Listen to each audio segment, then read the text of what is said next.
महाराष्ट्रभरात महानगरपालिकांच्या निवडणुकांची रणधुमाळी अगदी जोरात सुरू आहे. मागच्या आठवडाभरापासून आपण सगळेजण टीव्ही स्क्रीन असेल, प्रिंट मीडिया असेल किंवा आपल्या अवतीभोवती असेल, या निवडणुकीचे पडघम अगदी जोरात वाजताना बघतोय. उमेदवारी मिळवण्यापासून उमेदवारी मिळाल्यानंतर तो फॉर्म भरण्यापर्यंतची उमेदवारांची धांदल, इच्छुकांचा आक्रोश असेल, इच्छुकांचा विजयाचा उत्साह असेल, या सगळ्या गोष्टी आपल्या अवतीभोवती आपल्याला दिसतात. महाराष्ट्र या महानगरपालिकांच्या राजकीय गुलालामध्ये न्हावून निघाला. या पार्श्वभूमीवर रॉयल मीडिया न्यूज या न्यूज चॅनलच्या विशेष उपक्रम असलेल्या रॉयल कट्टा या अभियानामध्ये, या विशेष मुलाखत सत्रामध्ये मी प्राध्यापक प्रवीण कासार तुम्हा सगळ्यांचं मनपूर्वक स्वागत करतो. पुणे महानगरपालिका सार्वत्रिक निवडणूक 2025च्या प्रभाग क्रमांक 41 अर्थात महादेववाडी, उंडरी, पिसोळी क सर्वसाधारण महिला गटाच्या एक तडफदार उमेदवार आज आपल्या स्टुडिओमध्ये उपस्थित आहेत. आज आपण त्यांच्याशी चर्चा करणार आहोत, अनौपचारिक गप्पा मारणार आहोत आणि जाणून घेणार आहोत त्यांचा राजकीय प्रवास, आणि त्यांना जर त्यांच्या मतदारांनी संधी दिली तर त्या संधीचं ते कशा प्रकारे सोनं करणार आहेत, अर्थात त्यांचं राजकीय आणि विकासाचं विजन. आदरणीय स्नेहलताई गणपत मामा दगडे मॅडम, तुमचं आमच्या स्टुडिओमध्ये मनपूर्वक स्वागत आहे. मॅडम, आपण बघतोय आपल्या अवतीभोवती अगदी जोरात वातावरण सुरू झालंय. प्रचार असेल, निवडणुकीचा फॉर्म भरण्याची गडबड असेल, लोकांपर्यंत पोहोचणं असेल, आपली कामं पोहोचवणं असेल, या सगळ्या पार्श्वभूमीवर काही नवखे उमेदवार आहेत, काही प्रस्थापित आहेत, किंवा काही तुमच्यासारखे उमेदवार आहेत की जे समाज मनाशी रुळलेले आहेत, सर्वसामान्यांच्या प्रश्नाशी त्यांची नाळ जुळलेली आहे. अशा प्रकारचे उमेदवार म्हणून तुमची नाव आणि ओळख आहे. सर्वप्रथम मला रॉयल मीडियाच्या स्टुडिओमध्ये तुमच्या वैयक्तिक आयुष्याबद्दल, अर्थात तुमच्या वैयक्तिक ओळखीबद्दल जाणून घ्यायला आवडेल. नमस्कार, मी स्नेहल गणपत दगडे आणि पूर्वाश्रमीची स्नेहल देविदास टकले. बालपण माझं सदाशिव पेठेमध्ये नुमवी शाळेमध्ये शिक्षण झालं. गाव माझं माहेर तसं उंडरी गाव आहे, पण शिक्षणासाठी माझे आईबाबा आम्हाला सदाशिव पेठेत पुण्यात घेऊन गेले. तिथे शिक्षण झालं, पण काही गोष्टी आपल्या हातात नसतात आणि काय म्हणा, दैव म्हणणं, माझं लग्न लवकर झालं. 10वी झाल्यानंतर लागलीच लग्न झालं आणि लग्न होऊन मी एकदम खेडेगावामध्ये आले. खेडेगाव होतं पिसोळी, तेव्हा आमचं अगदी सदाशिव पेठेतून डायरेक्ट पिसोळी सारख्या खेड्यामध्ये आले. आता इथे आल्यानंतर मला हे सगळे शब्द नवीन वाटायचे, शेत नवीन सगळं. पण एक होतं, माझ्या सासरचे विचार फार प्रगत होते. शहरी लोकांच्याही पेक्षा, तुम्ही जे म्हणता त्यापेक्षा ते प्रगत, आणि असे होते की त्यांनी मला शिक्षणाला कधी अटकाव नाही केला. किंबहुना मला जे जे करायचं आहे एक संस्कृतीच्या चौकटीमध्ये बसवून त्यांनी मला ते करून दिलं.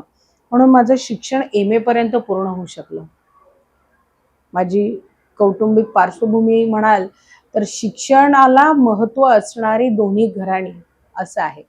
त्याचबरोबर 10वी नंतरच तुमचं लग्न झालं म्हणालात. आता जनरली लग्न झाल्यानंतर प्रापंचिक जबाबदारी असतात किंवा घराण्यातल्या सगळ्या लोकांचे सगळे कर्तव्य पार पाडायचे असतात, आणि असं असतानाही तुम्ही आज अगदी उच्च शिक्षित उमेदवार म्हणून आमच्या समोर उभे आहात. हा प्रवास लग्नानंतर कसा, यातली रंजकता काय आहे? बघा, असं असतं, एक तहान असावी लागते, एक भूक असावी लागते, आणि ती शिक्षणाची भूक आतमध्ये होते. त्याला पोषक वातावरण सासरी होतं आणि माहेरी होतं. वाचनाला जे आवश्यक आहे ते सगळी पुस्तकं माझ्याजवळ अवेलेबल होती. या गावामध्ये त्या काळी 1996ला ड्रेस घालणं हे फार फॉरवर्ड गोष्ट, आणि त्यामध्ये मी रोज पंजाबी ड्रेस घालणार, सिटीमध्ये जाणार, शिक्षण घेणार. तर एकदा माझ्या सासूबाईंना, म्हणजे अनुभव सांगते, रंजक आहे, त्यांना विचारलं एक जणांनी की अरे तुझी सुनबाई रोज बाहेर जाते, तर त्यांनी असं उत्तर दिलं होतं, जाऊ दे की मग, माझं काय अडतंय का, ती घरातलं करून जाते, लागलं तर मी करू लागते. हा सपोर्ट जेव्हा असतो, माझे सासरे माझ्याबरोबर स्वतः, त्यावेळेस बसचा प्रवास होता, ते माझ्याबरोबर स्वतः बसने प्रवास करायचे कॉलेजपर्यंत, अर्धा रस्ता ते असायचे बरोबर.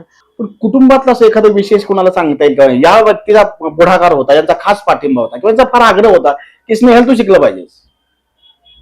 बघा, इच्छा आपल्यात असली आणि आजूबाजूच्या सगळ्यांचा जेव्हा पाठिंबा असतो ना, तेव्हाच हे घडतं. माझे आई वडील, माझे सासू सासरे, माझ्या नंदा, माझ्या बहिणी, ह्या सगळ्यांनी कुठे नाही कुठे सपोर्ट केला की तुम्हाला हे करता येण्यासारखं आहे. हे कर. अटकाव तर नाही केला, पण मला त्याच्यामुळे पुढे जाता आलं. आणि या सगळ्यांबद्दल तुम्ही ऋणी आहात किंवा आजही अगदी. तुम्हाला त्यांच्याबद्दल असं वाटतं की आजच्या ज्या स्नेहलताई आहेत त्याची बीज किंवा त्याची मुलं तिथे रुजलेली आहेत. ती जी बीज आहेत ना ती 25 वर्षापूर्वीची आहे. क्या बात. म्हणजे खऱ्या अर्थानं पुरोगामी विचारांची किंवा पुढारलेल्या मानसिकतेची ही फॅमिली आहे. माझे सासरे धोतर नेसायचे, सासूबाई नऊवारी साडीत असायच्या. पण विचार बघा की कोणी विचारलं तर हा मी शेतात गेले चालणार आहे, मी जेसीबी चालवायला चालणार आहे, मी ट्रक चालवायचे, हे आनंदाने बघायचे, कौतुकाने बघायचे. अशी फॅमिली मिळाली. मी अभ्यासाला कधी जर बसले तर मला आयतं ताट यायचं. हे खेडेगावात अवघड आहे त्या अगदी काळामध्ये. दुर्मिळ गोष्टी आहेत, अगदी दुर्मिळ गोष्टी आहेत. तर ते मला जेवणाचं आयतं ताट यायचं. आणखीन तुम्हाला काय पाहिजे? क्या बात. माझी लहान मुलगी होती, ज्यावेळेस माझी मुलगी लहान होती, माझी आई तिला सांभाळायची की तू कर. पण एवढं होतं की त्यावेळेस प्रवासाची साधनं नव्हती किंवा काही नव्हतं. तर तो जो स्ट्रगल असतो, तो स्ट्रगल आता म्हणतात, खरं तर आम्ही त्याला म्हणजे मी तर मेहनतच म्हणते. ती मेहनत घेतली म्हणून आजचे दिवस आले. क्या बात. हे सगळं करत असताना म्हणजे कुटुंब जे आहे, शिक्षण हे आहे, त्या तत्कालीन स्थानिक अडचणी आहेत, प्रवासाची असेल, शिक्षणाची असेल किंवा ह्या सगळ्या गोष्टींच्या अडचणी, या सगळ्यांचा मेळ कसा साधला? मेळ साधला म्हणजे प्रवासाची साधनं नव्हती, मला चालत यावं लागायचं. आता इथून जाऊन समजा आता तर तुम्हाला अखंड वाहणारा रस्ता आहे. 15-20 वर्षापूर्वी इथे तुम्हाला चालतच जावं लागायचं 6-7 किलोमीटर किमान बस आणि रिक्षासाठी. जर एक बस तुमची चुकली तरी बसला यायला सुद्धा 1-1.5 किलोमीटर चालावं लागायचं. हा तर म्हणजे याला मी सांगते ना, ही मेहनत आहे. याच्यात माझं काही असं मी केलं आणि ते स्ट्रगल होतं असं काही नाही. परंतु मी नेहमी सांगते की मला शिक्षण आतून जर इच्छा होती, आतून भूक होती, घरच्यांचा पाठिंबा होता आणि याच्यामुळेच मी घडले. आणि महत्वाचं की शिक्षणाबरोबर ना एक समाजकारण म्हणतो ना, ते आतमध्येच असतं. ते समाजकारण हा शब्द फार गुळगुळीत आहे, पण समाजाप्रती तुम्हाला काही करायचं असेल ना तर तुम्हाला कुठल्या पदाची गरज नसते. म्हणजे अजून एकच उदाहरण सांगते. बसने प्रवास असायचा आमचा. ते स्वारगेटला इथून 2-3 बस बदलावं लागायच्या. मग मी स्वारगेटला यायचे. स्वारगेटला एक दिवस आम्ही उभं होतो, बस येत होती आपली 101 कोथरूड डेपो, आणि एका मुलीनं थोडासा शॉर्ट ड्रेस, म्हणजे त्यावेळेस खूपच झाला गुडघ्यापर्यंतचा ड्रेस, ती घातलेली आणि काही मुलं आपली पाहत होती. आता मला काही ते सहन होईना, मला प्रचंड चीड निर्माण झाली. आणि ती मुलगी अनकम्फर्टेबल, आम्ही 50-100 लोक. मग मला नाही थांबता आलं. मी गेले आणि मग काय त्याची श्रीमुखात भडकावली, बाबा हे नाहीये योग्य, तू तिथे उभा राहा.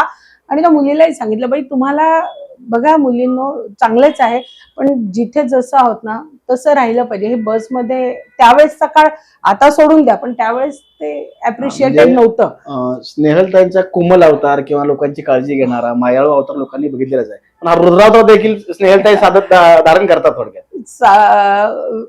वेळ प्रसंगानुरूप प्रचंड चिड कधी येते साधारणतः? माझ्या कामाचं क्षेत्रच आहे महिलांच्यासाठी. तुम्हाला वाटत असेल की किंवा झोपडपट्टीतच आहे तिथल्या महिला नाही, प्रत्येक महिलेचा प्रश्न वेगळा आहे. शहरामध्ये सोसायटीत राहणारी महिला सुद्धा दुःखी असते आणि तिचं दुःख त्याहून जास्त असतं, तिला ते सगळ्यांना सांगता येत नाही. त्यामुळे तिचं दुःख वेगळं, सोसायटीत राहणारी मध्यमवर्गीय महिला वेगळी, त्याच्यानंतर तुम्हाला झोपडपट्टीतली महिला वेगळी, आणि उच्च विद्या विभूषित असणाऱ्या आणि अत्यंत चांगल्या पगार असणाऱ्या कमवणाऱ्या महिला सुद्धा हातामध्ये येस त्यांच्या हातामध्ये ताकद नसते, त्यांच्या हातामध्ये त्यांनी कमवलेला पैसा वापरायचे अधिकार नाहीयेत त्यांना. अशा महिला, हेच माझं क्षेत्र आहे. तुम्ही मागे भिसे कुटुंब, महिला, कोणाला खरं वाटेल का पुण्यासारख्या पुढारलेल्या शहरामध्ये असं घडतात, हगवणे प्रकरण घडतात? एखादं हगवणे प्रकरण बाहेर येतं, काही प्रकरण बाहेर येत नाहीत.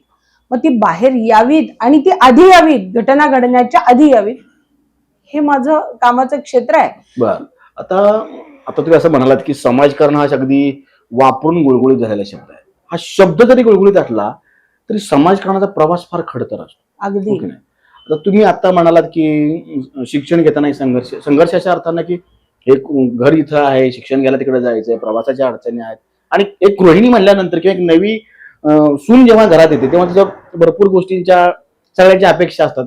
या सगळ्या गोष्टींना पार करून तुम्ही MA इकॉनॉमिक्स करता, ऍडव्होकेट होता, आणि आजकालच्या रूढ परंपरेनुसार जरा जरा जरा बरं शिक्षण मिळालं की लोकांच्या डोक्यात नोकरी येते, एक सुरक्षित चौकटीतली करिअर येतं.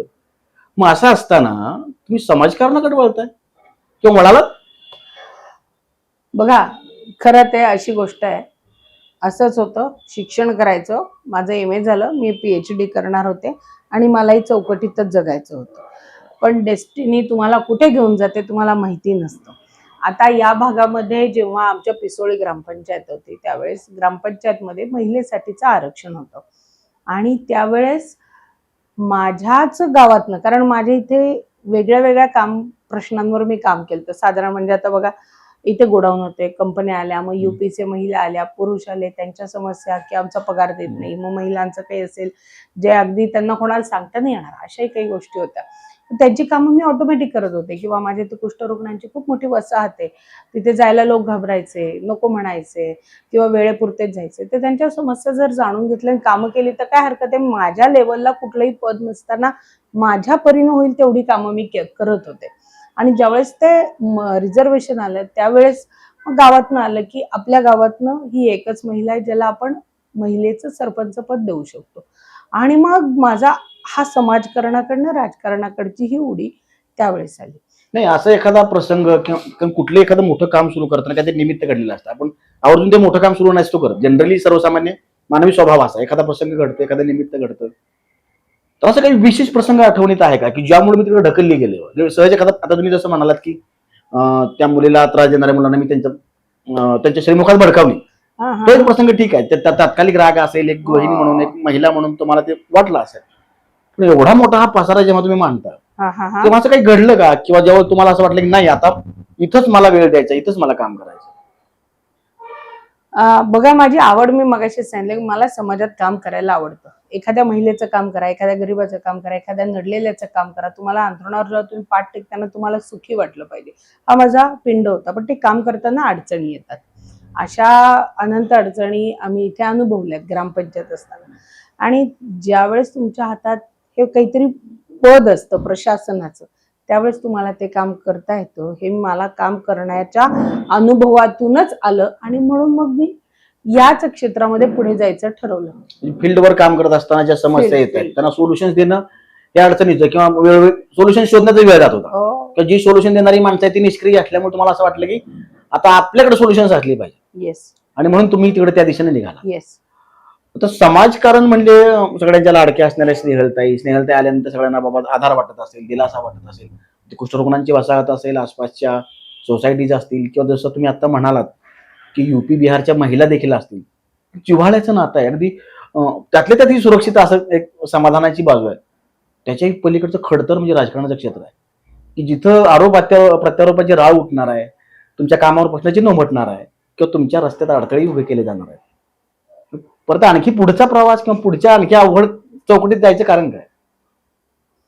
बघा, काम करताना जेव्हा तुम्ही एखादं क्षेत्र निवडता तेव्हा त्याचे प्रोज अँड कॉन्स दोन्ही पाहायचे असतात. आणि माझा हेतू, इंटेंट हा फार स्वच्छ आणि क्लिअर आहे. आज जर आत्ता पिसोळी होती किती छोटी, 7 ते 8 हजार मतदार असलेली, आता माझा प्रभाग आहे 1,19,000. परंतु मला आता माहितीये की माझ्या इथे किती झोपडपट्टी आहेत, त्या महिलांचं काय अडचणी आहेत, हे मला आता किती एवढा महिनाभरात फिरून मला कळलंय ते. त्यानंतर माझे ते सगळ्यात महत्वाचं आहे पाणी. सगळ्या आमच्या प्रभागात पाण्याच्या अडचणी आहेत. उद्या ट्रॅफिक म्हणजे अन्न वस्त्र निवारा याच्या जोडीला ठेवावं असं ट्रॅफिक ही एक आमच्या इथली हेवी वाहनांचं ट्रॅफिक तुमच्याकडे जास्त आहे, अपघातांचं प्रमाण ही जास्त आहे. पण हे करायला तुम्हाला प्रशासक एक इच्छाशक्ती लागते, राजकीय इच्छाशक्ती लागते, ती विजन असणारा माणूस लागते की नुसतं मला समस्या आहे बाबा, हे तोंडपाठ आहे. त्या समस्येचं उत्तर शोधणारं जर कोणी असेल तर ते मला माझ्या संघटनेतनं किंवा माझ्या कामातनं मला ते रस्ते दिसत गेले. मला इथे काम करायचं हे मी ठरवून दिलेलं आहे. राजकीय प्रवासात सुरुवातीला सगळ्यात आधी कुठल्या पक्षासोबत जोडले गेलात किंवा कशा पद्धतीने हा प्रवास सुरू झाला? मी आजपर्यंत माझ्या लहानपणापासून मी भारतीय जनता पार्टी सोडलं तर कुठल्याही पक्षाला कधीही नमस्कार केला दुरून, जवळ कधी गेलेली नाहीये. माझे पती मनसेमध्ये होते. मला त्यावेळी विचारणा झालेली की तुम्ही येता का? म्हणलं नाही. मी म्हणलं नाही, माझा विचारच तो नाहीये. त्यामुळे माझे विचारधारा घडलेलीच जर तिथे आहे तर मला बाहेरचे विचारच पटत नाही. आता सुद्धा जर आत्ताचं ताजं उदाहरण घ्यायचं झालं तर मला विचारण्यात आलेलं की बाबा कसं काय ताई तुम्हाला तिकीट नाही बसत आहे आणि असं झालं. ठीक आहे, हरकत नाही, पण जो कार्यकर्ता हाडाचा कार्यकर्ता असतो ना त्याला या गोष्टीचं देणं घेणं नाही. त्याला संघटना बांधायची असते, त्याला विचार महत्वाचे असतात. त्या विचारात मी घडलेले, त्यामुळे मला दुसरे कुठलेच विचार आजतागायत पटले नाही. त्यामुळे मी केवळ आणि केवळ भारतीय जनता पार्टीची पाईक होते, आहे आणि राहील. क्या बात. तुम्ही आता या ज्या गोष्टी बोलताय किंवा या आम्ही बघत असतो आसपास तुमचे जे काही आता प्रचार जोरात सुरू आहे किंवा तुमच्या बोलण्यातून असेल किंवा तुमच्या पॅम्पलेट्स मधून हे दिसतंय की तुमच्या प्रभागाचं नावही तुम्ही असं लिहिलंय महादेववाडी, उंडरी आणि पिसोळी, किंवा राष्ट्र प्रथम हा विचार तुम्ही घेऊन चालताय आणि म्हणूनच स्थानिक किंवा बाहेरगावचे असा विचार न करता युपीच्या महिलांसाठी काम करताय, इथल्या लोकलच्या बघा, मी महिलांसाठी हा काम प्रश्न करताय. इथे थांबवते. हा फार महत्वाचा मुद्दा आहे. का तुम्हाला सांगते, मागे ग्रामपंचायतला एक गोष्ट घडली. सगळेजण म्हणले अरे आम्ही गाववाले, तुम्ही बाहेरचे. नाही, मी सोसायटीतल्या लोकांनाही सांगते, गाववाले आणि बाहेरचा असा विषय नाही. जर पिसोळी नावाच्या ठिकाणी तुम्ही 1 स्क्वेअर फीट घेतला तरी सुद्धा तुम्ही पिसोळीचे नागरिक आहात, पिसोळीचे ग्रामस्थ आहात. मग असं असताना आतले बाहेरचे नको आहेत. ग्रामस्थ म्हणजे खूप वर्ष आधी राहतात, तुम्ही नंतर आहात. परंतु जेव्हा तुम्ही क्लब करता तेव्हा तुम्ही सगळेजण कोण आहात, पुणेकर आहात, पिसोळीचे ग्रामस्थ आहात, उंडरीचे ग्रामस्थ आहात, आणि हा विचार आपल्याकडनंच रुजला पाहिजे. ते फार महत्वाचं आहे. या गोष्टीचा दिलासा आता तुम्ही जसे बाहेरचे नोकरदारी तुम्ही ठरवलेले आहेत, व्यापारी येऊन सेटल झालेले आहेत, तर त्यांच्यासाठी काही खास असं काही बंध आहे किंवा त्यांच्यासाठी काही विशेष काम झालेलं आहे का? म्हणजे मला प्रश्न नाही कळला तुमचा. बऱ्याच वेळा असं जसं तुम्ही म्हणलं की गाववाले आणि बाहेरचा विषय सार्वत्रिकरित्या आपण बघत असतो. हो, हा संघर्षाचाही विषय आहे, हा मानसिक कुचंबनेचाही विषय आहे. मग अशा वेळी एखादं नेतृत्व जर आपल्याला जवळ अप्रोचेबल आहे किंवा त्याच्याजवळ आपण आपली समस्या मांडू शकतो, ही गोष्ट या लोकांसाठी फार दिलासाची किंवा मोठी असते.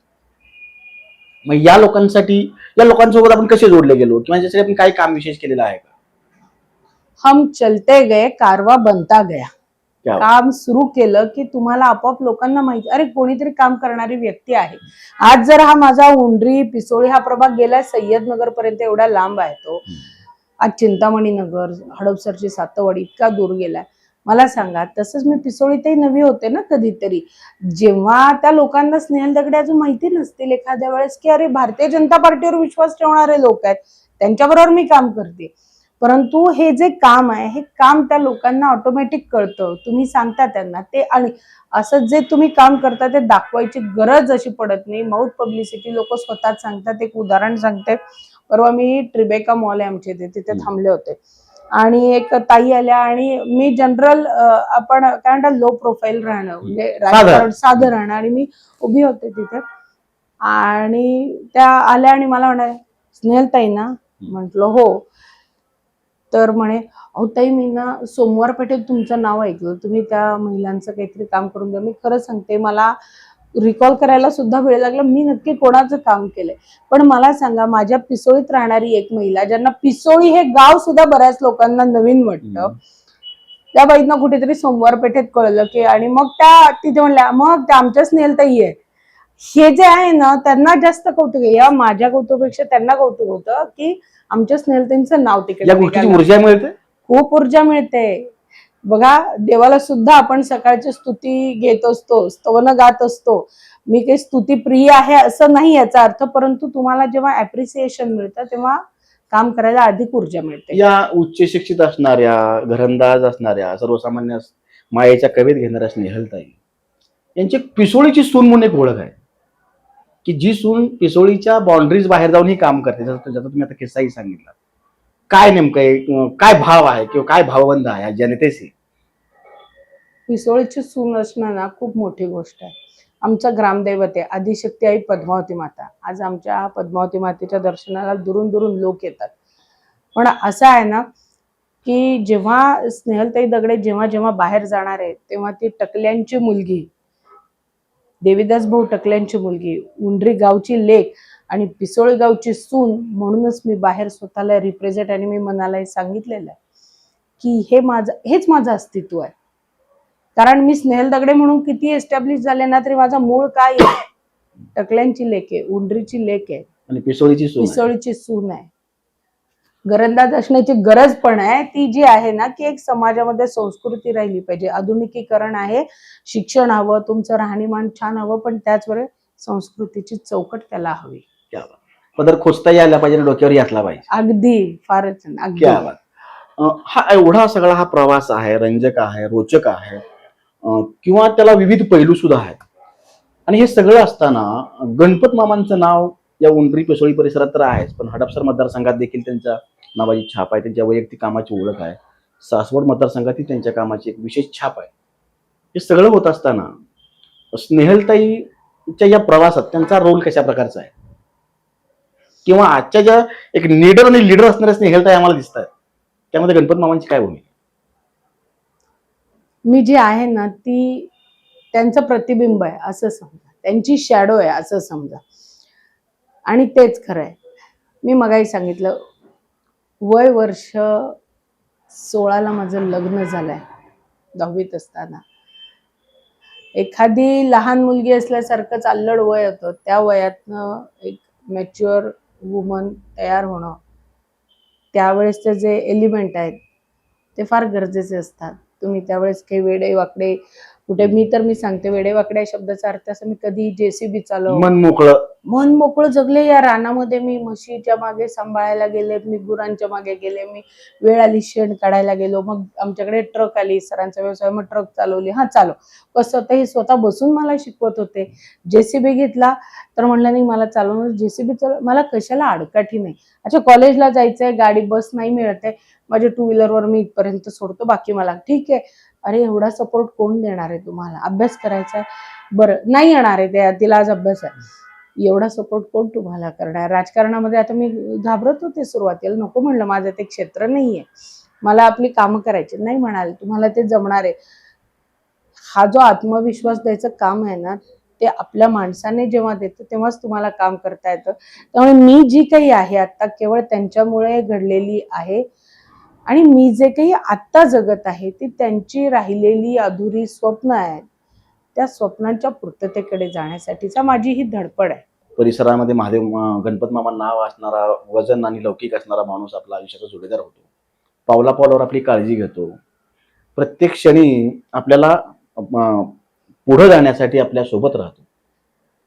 हा हक्काचा जोडीदार, हा जीवाचा जीवलग आज आपल्या सोबत नाही. काय वाटतंय?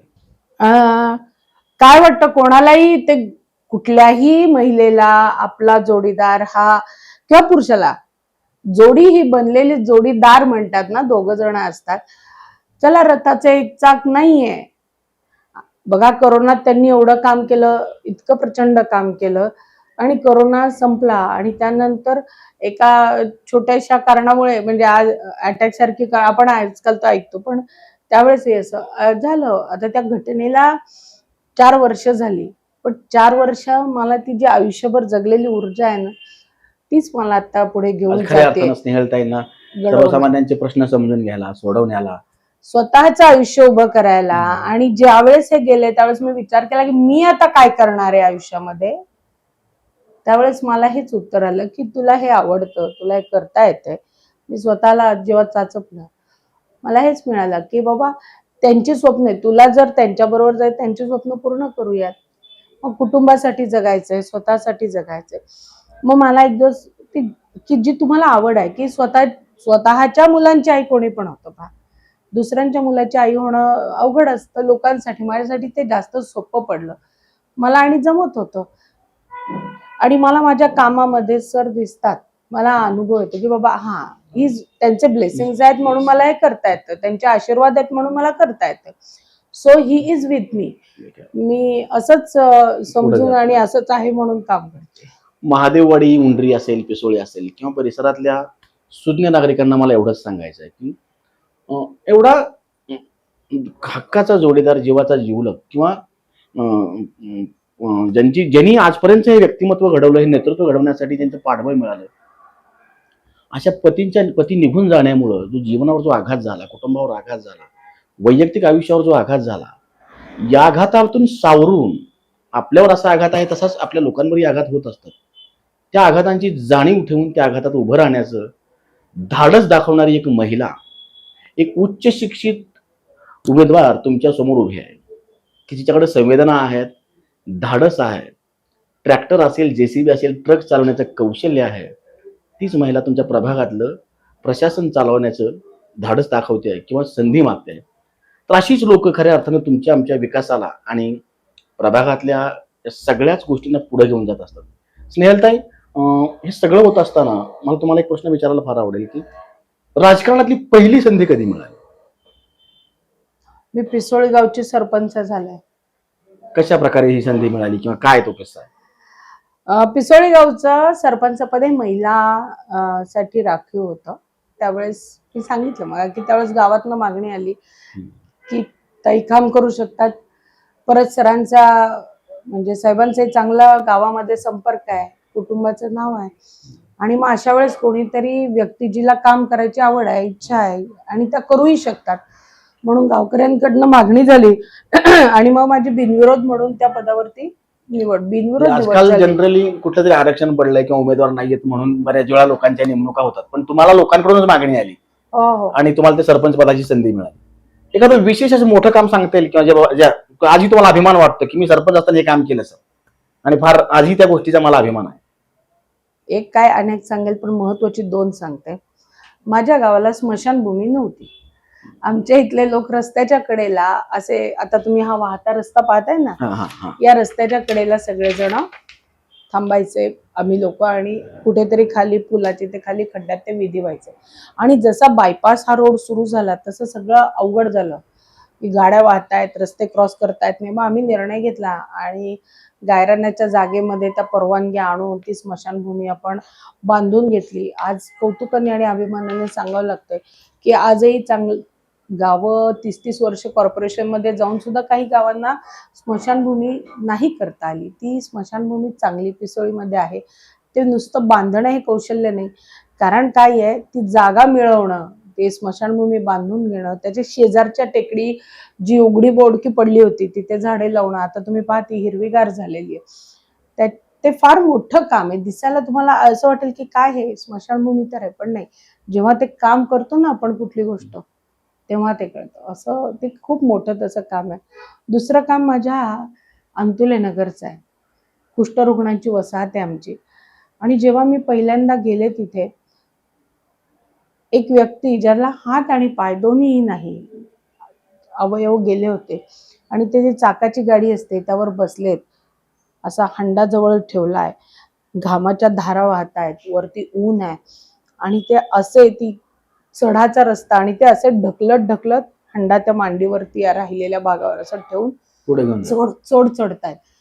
एक हंड्यासाठी त्यांचा तो केवढा त्रास होता त्यांना, म्हणजे मी अजूनही तो प्रसंग माझ्या डोक्यात कोरलेला आहे. आज जर तुम्ही तिथे जाताल तर आमचे कॉन्क्रीटचे रस्ते आहेत, तिथे आम्ही पाण्याची मोठी टाकी आहे, घरोघर पाणी पोहोचलेलं आहे, स्ट्रीट लाईट आहे, स्मशानभूमी त्यांना बांधून दिलेली आहे. हे सगळं करायला 2-3 वर्ष गेले. पण आज या भागामध्ये जेव्हा बाहेरनं लोक येतात आणि सांगतात तुमच्या समस्या काय आहेत आम्हाला सांगा, ते म्हणतात आमचे रस्ते झालेत, आम्हाला पाणी आलंय, आमच्याकडे लाईट आलेली आहे. आणि हे सगळं केवळ माझ्या सरकारच्या मला पाठिंब्यामुळे सुद्धा झालं. परंतु आज तिथे गेलं ना, तिथल्या लोकांचे जेव्हा तुम्ही काम करताना खूप छान वाटतं, खूप आनंद काय मिळतो. भावबंध काय आहेत? कुष्ठरुग्ण वसाहत म्हणजे आजही शब्द घेताना अंगावर काटा उठतो. एवढं प्रगत समाज सगळा, उपचार पद्धती एवढ्या पुढे जात आहेत किंवा स्क्रीनवर सगळी छान छान बोलणारी माणसं भरपूर आहेत, पण तिथे एकदा अगदी अंगावर शहारे आणणारा तो विषय आहे. तिथं तुम्ही काम करताय, तिथल्या लोकांना दिलासा देताय, काय भावबंध काय आहे? शहारे आणणारा विषय म्हणून मी तुम्हाला सांगते, साहेब गेले आणि तो फार मोठा धक्का होता आमच्यासाठी आणि मला घराबाहेर पडायचं सुद्धा कळत नव्हतं. महिना झाला होता. माझे ते सगळे लोक माझ्याजवळ आले, मला म्हणाले ताई कुठे जायचं नाही, आधी आपल्याकडे आपली सगळी लोक वाट बघताय. 1 महिनाच झाला होता साहेबांना जाऊन. आणि मला तिथे सगळेजण कोणाला बोलता येत नव्हतं, सगळे माईक घ्यायचे आणि ते रडत होते. इतकं आपुलकी, एवढं प्रेम माझ्या त्या लोकांनी मला दिलं आणि त्यांनी त्यावेळेस मला सांगितलं की ताई, साहेबांच्या मागे तुम्ही आहात आमच्यासाठी. तुम्ही तो प्रसंग अजूनही हृदयाच्या मी म्हणतात ना कुपीत जपून ठेवलाय की त्यांनी बोलवून मला ती ताकद दिली. मला एकही गोष्टीचं भाषण करता आलं नाही. मला बाहेर जाऊन मी भाषण करेन, आजही पण तुम्ही तिथे- एकदम अशा भरून येते तुम्हाला. कारण तो प्रसंग प्रचंड वेगळा होता आणि आजही तिथे गेलं की माणूस रडतं कोणाजवळ, माणूस कुठे भावनिक होतं, तिथे तुमची लोक असतात. ती माझी लोक आहेत. मी पदावर असेल, मी पदावर नसेल, मी राजकारणात असेल, मी नसेल, पण त्यांच्यासाठी मी आणि माझ्यासाठी ते आहे. खऱ्या अर्थानं व्हॉइस फॉर व्हॉइसलेस हे काम करण्याचा तुमचा जो पिंड आहे किंवा तुमचं हे नेचर आहे, हे समाजाला अशाच लोकांची फार प्रकर्षाने गरज आहे. या सगळ्या कामांची दखल म्हणूनच तुमची शासन नियुक्त नगरसेवक म्हणून नियुक्ती झाली की काही कुठली वर्डी वगैरे लागली, कुणाच्या आशीर्वादाने तुम्हाला ते पद मिळालं, काय विषय काय? मला कल्पना नाही दूर दूर पर्यंत. आमचे नेते पुण्याचे माननीय चंद्रकांत दादा आणि आमचे इथले स्थानिक आमदार योगेश अण्णा टिळेकर, आमची ग्रामपंचायत होती ती शहरात गेली आणि मग इथून इथले प्रश्नच ते शहरातल्या लोकांना माहिती नाही आहेत, अशी जेव्हा परिस्थिती निर्माण झाली. पण त्यावेळेस सगळेजण गेले की बाबा इथला विषय मांडला पाहिजे, प्रत्येक गावातले पुढारी नेते. आणि खरं सांगते, मला त्यावेळेस सुद्धा या गोष्टी चालल्या त्याची कल्पना नव्हती. मी माझी आपली इथल्या कामांच्या प्रशासनाकडून कामं करून घेण्याच्या ह्याच्यामध्ये मी होते. आणि मला योगेश अण्णा टिळेकर यांचा फोन आला की ताई, चंद्रकांत दादांकडे एक यादी दिली आहे आणि त्यामध्ये शासनाने नियुक्त केलेले काही नगरसेवक आहेत, तर त्यात तुमचं नाव आहे. यादी एखाद्या वेळेस 1-2 दिवस डिक्लेअर होईल. हे घडलं. त्यामुळे मी शासन नियुक्त नगरसेविका हे आमच्या पक्षामुळे, भारतीय जनता पार्टीच्या माझ्या नेत्यांमुळे मला मिळालेलं पद आहे. ही वर्णी नव्हती तर हा घेतलेल्या कामाची दखल होती. अगदी अगदी. तुम्ही बघाल तर म्हणजे आमचे नेते इतके छान आहेत. उच्च तंत्र शिक्षण मंत्री चंद्रकांत दादा आहेत. आम्ही प्रवासात, मी भारतीय जनता पार्टी महिला मोर्चाचं बारामती लोकसभेचं पण मी काम पाहते. तर बारामतीला माझ्या पुढे एका मुलीनं दादांना फक्त सांगितलं की दादा, माझे बाबा गेलेले आहेत आणि माझं मेडिकलचं शिक्षण माझ्या फीमुळे थांबलंय. क्षणाचा विचार न करता चंद्रकांत दादांनी माझ्या पुढे 5 लाखाचा चेक त्या मुलीच्या नावानं, तिच्या पूर्ण शिक्षणाचा भार दादांनी उचलला. तो चेक त्या मुलीच्या आईच्या हाती दिला. प्लस तिथल्या मुख्याध्यापकांना किंवा डीन जे असतील त्यांना फोन केला आणि अमुक तमुक नावाची मुलगी आहे, तिची फी मी संपूर्ण भरलेली आहे, तिचं शिक्षण थांबलं नाही पाहिजे असं स्वतः सांगणारे चंद्रकांत दादा. जेव्हा मी सांगते की दादा, वेल्ल्यामधल्या मुली, राजगड मधल्या मुली अंधारात चालत जातात, तो तिथे जंगल आहेत, दादा स्वतःचा फॉर्म सोडून कुठे चालले, तर त्या मुलींची बसची सोय झाली आहे का नाही याचा माझा फॉलोअप घेऊन आज दादा स्वखर्चाने तिथे मुलींसाठी प्रवासाची सोय दादांनी केलेली आहे. हेच माझे नेते, त्यांच्याकडनंच तर आम्ही शिकतो. पिसोळी असेल किंवा वेला असेल किंवा अगदी खेड्यापाड्यातली सर्वसामान्य माणसं असतील किंवा कुष्ठरोगी असतील, या सगळ्यांचा आवाज सत्तेपर्यंत पोहोचवणं आणि त्या सत्तेतून त्या प्रश्नांची सोल्युशन्स मिळवणं हेच तुमच्या या राजकीय प्रवासाचं गमक आहे. राजकीय व्यक्तींचं कामच आहे ते. तुम्ही पद कुठलं घेता, कशासाठी घेता, तुम्हाला समाज आणि प्रशासन याच्यामधला दुवा म्हणून तुम्हाला आपण जातो. आपण नेता नाही आहे, आपण त्यांचे सेवक आहोत. तुम्हाला सेवकच व्हायचं असतं. सेवकाची वृत्तीच डोक्यात ठेवावी लागते, तरच तुम्ही पुढे जाऊ शकता, तरच तुम्ही काम करू शकता. आणि जो काम करतो त्याला रस्ता मिळतच जातो. क्या बात, क्या बात. तुमच्या आजपर्यंतच्या कारकिर्दीतून किंवा काम करण्याच्या पद्धतीतून तुमचा हा एक पुढच्या विकासाची ब्ल्यूप्रिंट म्हणा किंवा एक रोडमॅप आपल्याला दिसतच असतो. पण आम्हाला नेमकेपणानं जाणून घ्यायला आवडेल की प्रभाग क्रमांक 41 साठी ज्या आजच्या काही ज्या ज्वलंत समस्या आहेत किंवा जे काही अडगळीत पडलेले प्रश्न आहेत, तर त्यांच्यासाठी काय विजन डोक्यात आहे किंवा नेमका काय शब्द देणार आहात? बघा, शब्द आणि आश्वासन वगैरे ते सोडा तुम्ही. मला जे दिसतंय ते मी 4-5 गोष्टी पाहिल्यात माझ्या प्रभागामध्ये. पूर्वी पिसोळी माई होतं, मग उंडरी, पिसोळी, वडाची वाडी, हांडेवाडी, होळकरवाडी, अवताडवाडी, ही आमच्या वाड्या, ही आमची गावं. ही कुठे जोडली गेली? हडपसर विधानसभेमधल्या तरवडे वस्ती, महम्मदवाडी, महादेववाडी, त्याच्यानंतर तुम्ही पुढे जाताय सातवनगर, अशा भागामध्ये जेव्हा तुम्ही जोडल्या जाता, सय्यदनगर, त्यांचे प्रश्न वेगळे आहेत, आमचे प्रश्न वेगळे आहेत. काही कॉमन आहेत, तिथले एस्टॅब्लिश असलेल्या काही पुढे महानगरपालिकेच्या सुविधा त्यांना आहेत, ज्यांचं इकडे वानवा आहे. तर ह्या सगळ्या गोष्टींमध्ये समजा आमच्या वाड्या वस्त्यांना पाणीच नाहीये. टँकरवर गावं आहेत आज आमची, याच्यासाठी खूप सारं आमचं काम झालंय, पण टँकर तरी आम्हाला मिळाले. मग पाण्याची सोय असेल, ड्रेनेज आमच्या गावांमध्ये कुठेच ड्रेनेजची सुविधा नाही. ती ड्रेनेजची सुविधा म्हणजे स्टॉर्म लाईन पण नाहीयेत. ह्या तर महत्वाच्या गोष्टी झाल्या. पाणी गरजेचं आहे. आज या भागामध्ये पाण्यामुळे विकास राहिला.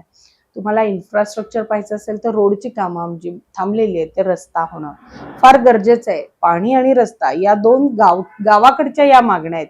पण तुम्ही शहरात जाता तेव्हा त्यांना काय हवंय? त्यांना मोठे रोड हवे, व्यवस्थित असलेले ज्या गल्ल्या आहेत त्यांचं काय म्हणतात त्यांना सुशोभीकरण करणं किंवा ह्या त्यांच्या वेगळे प्रश्न आहेत. असे दोन्हीचा संगम साधून सगळ्यात महत्वाचं रस्ते आणि पाणी आणि ड्रेनेज या भागाच्या याच समस्या आहेत.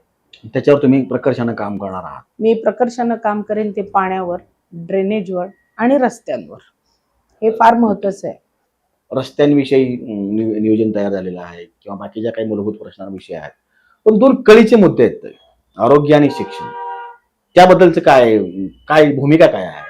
इथे सरकारतर्फे खूप साऱ्या मातृवंदन सारख्या खूप साऱ्या योजना असतात, त्या लोकांपर्यंत पोहोचत नाही. हे त्यांना मातृवंदन योजनेमध्ये म्हणजे आम्ही नेहमी म्हणतो की मुलगी तर आईच्या पोटात आल्यापासून ते तिचं लग्न होईपर्यंत सरकार, मायबाप सरकार, तिचे वडील आहे, तिचे भाऊ आहे, तिचं नंतर सुद्धा तिचं पालन पोषण करणारा मुलगा आहे. एवढ्या योजना सरकारनं आणलेल्या आहेत, त्या नुसत्या राबवल्या तरी सुद्धा माझ्यासाठी, मी महिला आहे, मी महिलांच्या आरोग्यावरती जास्त बोलते नेहमी, तर त्या राबवणं हे माझं प्रथम कर्तव्य राहिली. इथे आरोग्य केंद्र नाहीये. ते आरोग्य केंद्र आमच्या भागामध्ये फुरसुंगीला होता तर फुरसुंगी दूर गेले. आरोग्य केंद्र आणणं, ही जे हॉस्पिटल्स आहेत आजूबाजूला, सुदैवानं आमच्या बाजूला मोठी मोठी आणि चांगली नावाजलेली हॉस्पिटल आहेत, त्या हॉस्पिटलमध्ये जे बेड राखीव असले पाहिजे त्यांना ते मिळवून देणं आणि त्यांना त्या सुविधा माफक दरात मिळवून देणं हे फार गरजेचं आहे आणि ते काम आम्ही करत असतो. म्हणजे महात्मा फुले योजना असेल किंवा प्रधानमंत्री, पण ह्या योजना राबवल्या की माझ्या दृष्टीने ज्यांना आर्थिक स्थिती नाही ते लोकांना त्रास होऊ नये, म्हणजे त्रास होऊ नये असं सांगते, कारण जेव्हा ती वेळ येते ना तेव्हा ती वेळ फार मोठी असते आणि त्यावेळेसचा तो जो 1 मिनिट असतो ना तो वर्षासाठी असतो त्या कुटुंबासाठी. आता सुद्धा मी तुमच्याशी बोलते, माझी एक महिला भारती विद्यापीठमध्ये आहे, तिचा परवा ऍक्सिडेंट झालाय, हात मोडलाय आणि तिच्याजवळ आता महात्मा फुले कार्ड नाहीये आणि तिची काय सोय लावायची हे माझ्या बॅकमाइंडला चाललेलं आहे. तर अशा हॉस्पिटल आहेत पण त्या सुविधा पोहोचल्या पाहिजे, त्यासाठी माझं नक्कीच काम असेल. शिक्षणाबद्दल काय सांगा? शिक्षणाबद्दल तर आमचं गाव आहेत ना एज्युकेशन हब झालेलं आहे.